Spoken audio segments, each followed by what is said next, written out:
Good morning. It is Saturday, April 8th. I am freshly 24 years old, and in celebration of that, I'm going to be spending the weekend up in Payson, Arizona, looking at fossils from the Naco Formation.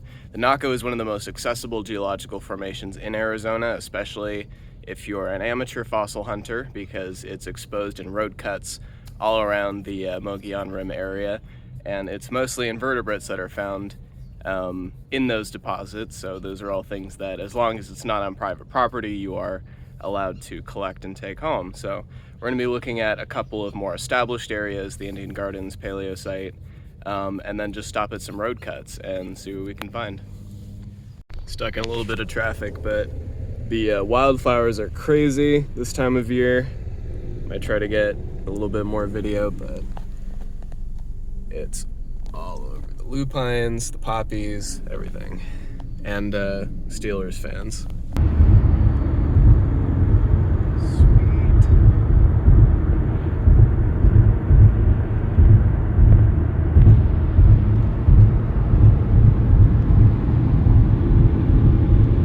Howdy. So we have made it to the forest outside of Payson, Arizona, a small mountain town up on the Mogollon Rim. If you're not from Arizona, you might not expect to see ponderosa pine forest, but there's actually quite a bit of it on the northern end of the state. And this is the area where we're going to be looking for sea fossils. These are the types of rocks that we're looking for. The Naco tends to be very gray. This stuff is a little bit tougher, but where we're going to be going has stuff that is so soft you can pull fossils out of the hill. The first place we're going to stop by is called Indian Gardens. If you look it up on Google Maps, it'll probably be called the Paleosite Monument. It's had a lot of different names over the years, but it's a very accessible area off on the side of the 260 highway, where you can pull into a cul-de-sac and walk right up to an exposure and collect fossils. So when you arrive at this site, you can pull into this big old cul-de-sac over here, and it is demarcated by this very large sign put in by some Eagle Scout a long time ago. And you just pull right up to this hill up here, and you can start pulling down fossils.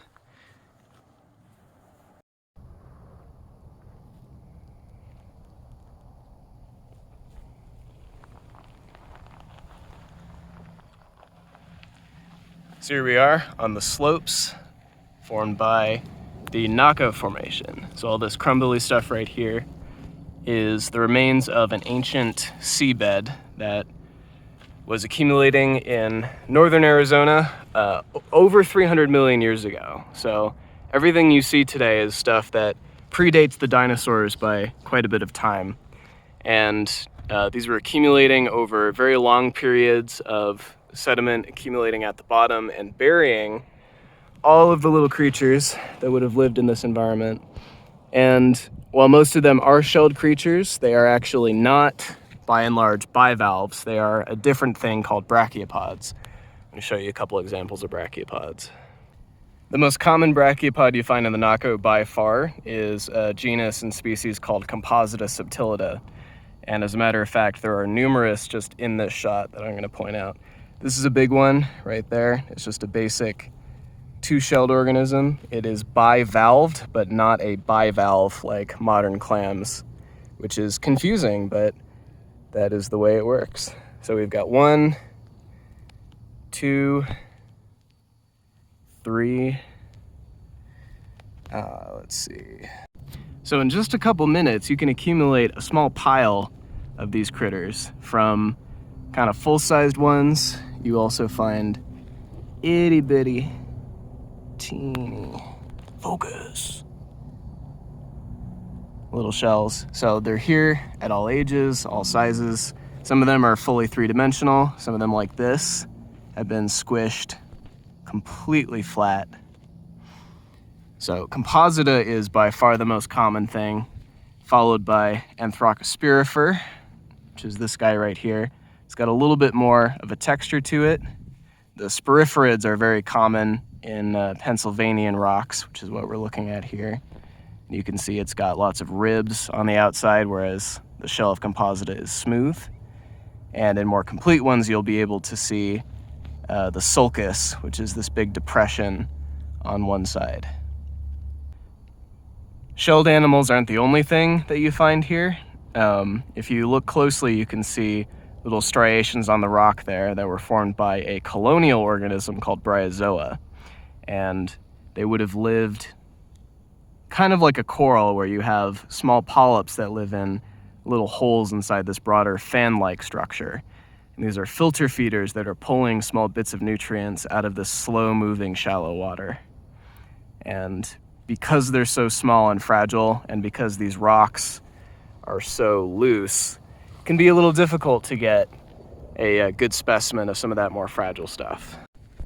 With more intact slabs, you can see things like this little stick bryozoan right there, which almost looks like a very miniature version of like a cholla skeleton, those cacti you find kind of near where I live.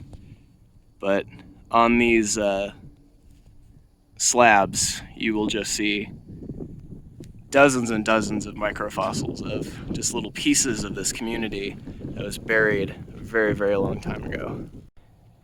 Here I got a small pile of these curious button-shaped little fossils that are quite teeny. And if you look really closely, you'll be able to see something of a radial striation, these lines that come out from the center towards the edge. And these are part of the stem of what's called a crinoid, also known as sea lilies. They're still alive today. The rooted forms like we find here in the Naco are not super common, but you will find these little discs as well as stems from crinoids all throughout the Pennsylvania, and pretty much no matter where you are. No! Why would you do that? Stop! I'm trying to look at these bryozoa. Check that out. Check this guy out. This is a wonderfully complete and three-dimensional Anthracospirifer. Almost no distortion. Look at that. It's got a little bit of matrix stuck to it on the side, but here we go. Little clam buddy. Now we're doing a little bit of perilous roadside geology. This is the way that things usually work. So the stuff we're looking for has been exposed by road cuts.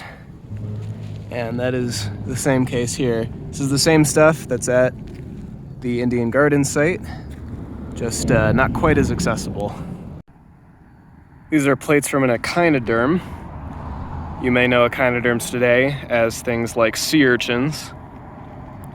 And that piece in the middle is one of the easiest parts to identify. A pentagon covered in those little pores that a long time ago would have had intact spikes, but no longer.